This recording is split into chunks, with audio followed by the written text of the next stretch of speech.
wonderful humans.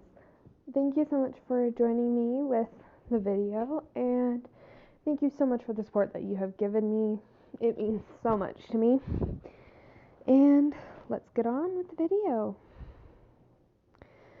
So, an upset uncle was based off of a comment on a late night search. And the comment said that the Paladins didn't get enough sleep. And I completely agreed, so I chose to write it so that they actually got enough sleep, or slept at all, really. And Coran was just the uncle that asked random questions that actually had a purpose.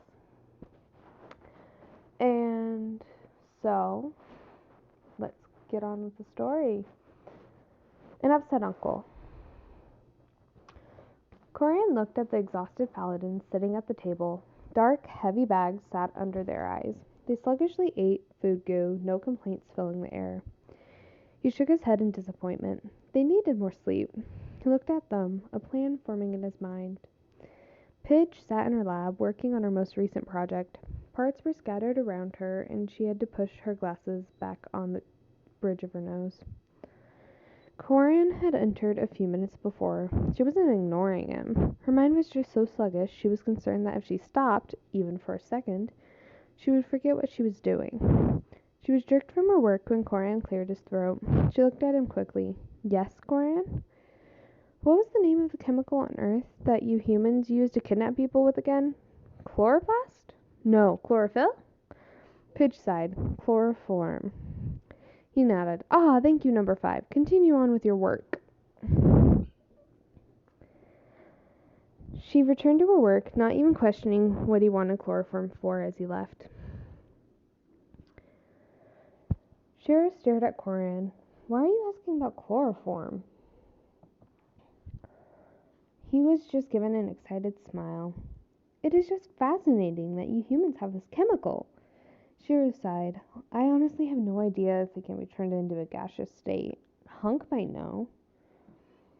Coran gave an excited nod. Leaving quickly, she returned to his work, concern for Coran's motives tickling the back of his mind. Coran lugged the container he carried toward a valve. He knew the others may be mad when this was over, but they needed more sleep. He quickly went over to the castle's intercom. Paladins, please report to the lounge at once. He watched the cameras in the lounge, and the moment everyone was in there, he shut and locked the doors. In moments, chloroform gas was filling the room, knocking them out. He used the ventilation to remove the gas from the room. Within moments, he had each paladin in their room, tucked in and asleep. They were finally going to get a good night's rest tonight. Thank you so much for listening to this. I will have another story coming up shortly in the video. It's not a Voltron story, it's a Sandersides story because I really like Sandersides, and I was writing a kind of parody story for a different thing, and I chose to use Sandersides. So please continue watching, and I'll be back with you in a moment.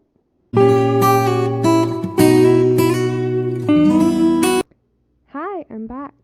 So, The Sacrifices We Make is a story that I wrote for school, where we were supposed to write a story based off of Gift of the Magi, where we were, in essence, rewriting it. And I got to thinking about Sandersides and kind of how close-knit they are, even though they may argue and fight like siblings. And so I chose to have some fun with it. And we were told that we could write it in fan fiction format or original work, and I chose to do some fan fiction there. And so I turned Virgil female and named him Trista. And I also turned Patton female, but didn't change the name, because I wanted to see how much fun I could have with this. Because I feel like the personalities would be the same, whether male or female. And so kind of had some fun with it, and I chose to write this. I hope you enjoy it, and thank you so much. The sacrifices we make. Trista walked out of the police station to meet her happy family. She had finally been found after years of being missing. When she was 6, there had been a man that was looking for directions. She had been with her friend Thomas. Thomas was about to go up to the man, but Trista had stopped him and went up to the man for him. She was grabbed, and her family had been searching ever since. Now, after 11 years, she was back. She just wondered if she would even recognize her friends.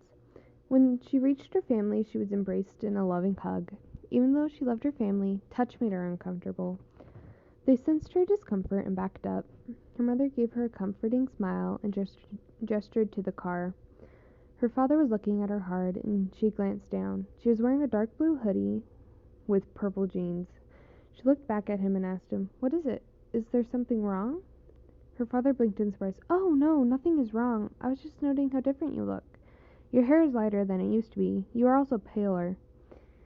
Trista shrugged. "It's been a while. My hair is just a lighter brown because I'm older, and I wasn't really in the sun. That explains why I look different." He nodded and opened the door to let Trista in. After she was in, buckled, and the door shut, they drove home. Trista wanted to start school as soon as possible, so her parents managed to arrange with the public school for Trista to go to school the next day. That night, her mother came to her room and knocked on the door. Trista called out that her mother could come in. Her mother sat on the edge of the bed and gave Trista a concerned look. "I know today has been crazy. I was just wanting to check in on you, see how you're doing, if that's okay." Trista smiled. "It's fine, Mom. I think I'm doing okay. It's an adjustment, but I will be great eventually." Her mother smiled. "That is a good attitude to have. Rest well. You'll have a big day tomorrow." With that, her mother left the room and let Trista sleep. The morning seemed to come fast, and when Trista woke up, for a second she forgot that she had escaped. She slowly remembered as she took in her surroundings. There was a ding coming from the hallway, and a rattling sound followed. Trista opened the door to reveal a cat playing with a rattling toy. There was a bell on its collar that jingled every time it pounced on the toy. Trista knelt down, and the cat looked at Trista with one blue eye and one brown one. Trista gasped, and the cat started purring. It came to rub against Trista's legs as she processed the fact that it had the same colored eyes as her. She stood up. "Mom, why do you have a cat with the same colored eyes as me?" There was a crash from the kitchen. "Oh, you meant Lilith." Trista walked out to the kitchen, its cool blue walls welcoming, the deep green counters reflecting the light of the gray chandeliers. She saw her mother picking up a pan. "Yeah, Mom. Do you mind explaining?" Her mother paused. "Lilith showed up a few years after you were kidnapped, and we tried to find her owners. No one would claim her, and the pound was full.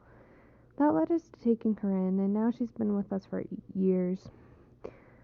Trista stood there for a moment shocked. "You got a cat that has my eyes." Her mother set the pan down. Yeah. What do you want for breakfast?" Trista sat down at the table. "I think I will just get a yogurt." "Oh, okay. Thank you, Mom. For what?" "For never giving up on me." Her mother gave her a watery smile. "And I'll never give up on you." She handed a yogurt to Trista and sighed. "You had better get going or you'll be late." Trista stood up and headed out the door, waving goodbye. "See you after school, Mom." Her mother waved goodbye to her back. "Have a good day, sweetheart." The day was sunny, and there was a light breeze that gave a welcome hello to everyone it passed. Everything was peaceful, with the brilliant red and orange leaves of autumn swaying, some birds chirping, filling the air. That is, until Trista heard a screaming, and someone plowed into her. They fell in a tangle of limbs, pain surfacing as they bumped elbows and heads. This made it so that Trista was inwardly having an anxiety attack from the contact. She peeled herself from the other person and stood up. The other person was trying to get up, but their bag was too heavy. Trista sighed and figured that if she was already freaking out, she might as well help them up. With that, she reached out and grabbed their arm, pulling her into a standing position. She was wearing a light blue jacket with a cat in the pocket. "I'm so sorry. I was just running late to meet a friend." Trista sighed. "It's fine. Well, I'm Patrizia." Trista smiled. "I'm Trista. Nice to meet you." Patrizia's jaw dropped. "Trista, you're back?" "It's me. We were friends when we were 6. Trista nodded. I know. Patricia squealed and grabbed Trista's hand and practically dragged her to where she was meeting her friend. Logan, Trista's back. Logan turned, his blue tie shifting in the breeze over his black shirt. That is incredible. Are you feeling stable, Trista? Trista gave him a nod, and they all began walking toward the school. They were almost halfway there when Roman walked up with Thomas. As they walked up, Thomas saw her, and his jaw dropped like a lead weight. Trista, how are you doing, little Thomas? She gave him a smile. Thomas's face broke into a smile. I've been doing okay. I'm glad you're back. I'm glad to be back. How are you doing, Roman? Roman smiled, glad to have the brown-haired gang back together. Trista shook her head. Please do not tell me you've been calling us that for the 11 years. Roman gave her a flirtatious smirk. Fine, I won't tell you. Trista looked at Logan. Please tell me he hasn't turned into a huge flirt. Logan gave her a bored look and replied dryly, I would, but lying is wrong. Trista looked at the sky. Oh, save me now. Patricia checked her watch. Guys, we have to get going. If we don't get there fast, we will be late.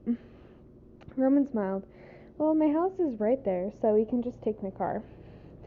Thomas felt Roman's forehead. Dude, are you okay? You never let us ride in your car. Roman smiled. I had to get it cleaned. My brother keeps on borrowing it and turns it into a mess. I just hope he hasn't trashed it since I cleaned it last night. Thomas nodded. Your vanity. You do realize we don't care what your car looks like, right? Roman chuckled. Okay. Now let's get to school. I promised Nicole that I would meet her at her locker. She's having trouble in physics. They piled into the car and got to school. Everyone greeted Roman as he escorted Trista to the office to get her schedule. Trista told him he could find the office by herself, but he insisted on taking her all of the way there. Trista got her schedule and discovered that she had at least one of her friends in each of her classes. Months passed and the group became closer than ever. Trista finally allowed physical contact, and Patricia made sure to give her hugs every single time they met up to hang out. Everything was going great, and Trista knew that her friends were the most important thing in the world to her. That is what made what came after all those happy months so hard. Trista was walking to meet up with the others for lunch. She was just about to round the corner when she heard their voices. Dean, the person Trista nicknamed as the jerk of the school, was there also, and he was speaking to them. Know you want to agree with me. She is a freak. Patricia's voice was hard. She's not a freak. She may be different, but she isn't a freak. Dean gave a dark chuckle. You four are crazy to be hanging out with that freak. We've been taunting you and shoving you into lockers for months. Just stop being your friend already. If you do, we'll leave you alone. Trista took a step back. They had been being bullied because of her. She ran to the bathroom and splashed water on her face. As she looked in the mirror, she realized how important her friends were to her. She didn't want to be without their friendship, but she wanted them to be happy. With a heavy heart, she made the decision. She was going to stop hanging out with them. She could attempt to regain their friendship after high school, but she needed to stop being their friend now. She had to protect them. When she walked out, she didn't go and join them. She just went to an empty classroom and ate her lunch. Several agonizing months passed. Roman was still a popular person and valued it very much. Patricia was still trying to be her friend. But after some tries at school and then after school, she was only trying after school. Logan was the only one that still held some contact with her, and that was just texting. He knew why she stopped being their friend, and he had tried to convince her that there was no reason to not be friends. She maintained her stubborn position that this was what was best for them. Now it is Christmas Eve, and Trista sat in the library, alone. Her mother probably thought she was at one of the others' houses.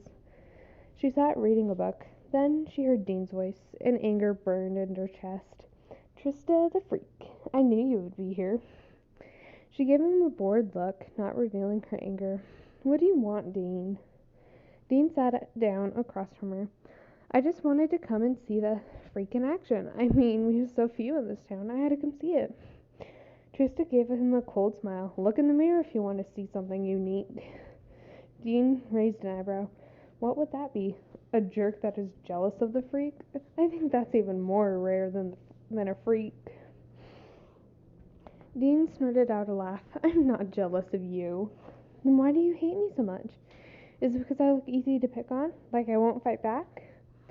Dean leaned forward. I hate you because you are a freak. Who flinches if someone just bumps into them? He grabbed her wrist, knowing she would try to jerk it away. Let go of me, Dean. He smiled, tightening his grip. Avoid making friends, freak. They will leave you once I get involved. Just then, a hand pulled Dean's hand from her wrist. It was Roman, and he looked mad. Leave her alone, Dean. Dean yanked his arm away from Roman. Or what? You value your popularity too much to do anything to me. Roman got in his face, and his voice was a low growl. I may like my popularity and value it, but I would give it up for my friendship with Trista. Threaten me all you like. I'm not going to stand aside and let you bully her anymore. Dean snarled and stormed off, leaving an angry Roman and stunned Trista behind. Trista gaped at him and whispered, Why would you do that? Your popularity is something you value the most. Why would you give it up?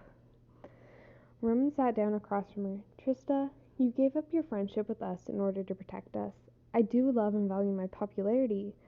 I valued it as much or even more than my friends. You taught me that sometimes you have to give up the thing you value the most in the world to protect and bring happiness to the people you love. Trista sighed, but will you be happy? Roman grabbed her hand. Trista, popularity lives and dies. I would have lost it once we graduated, but maybe I can get it back wherever I go after we get out of high school. Trista smiled. Thank you, Roman. You gave me my friends back. Roman smiled. You gave up your friends to bring us happiness. It was worth it. Trista gave his hand a squeeze. You're an amazing friend. A kid leaned over and said in a sing-song voice, Friend zoned. Roman's face grew red. What? I wasn't. No. Trista buried her face in her hands and groaned. Someone please save me. Trista regained her friends and Roman, and even though he had been serious, never truly lost his popularity. Dean, however, was hated by every single person in the school. No one in the group ever forgot about the sacrifices that Roman and Trista had made. They both gave up what they valued most in the world for each other.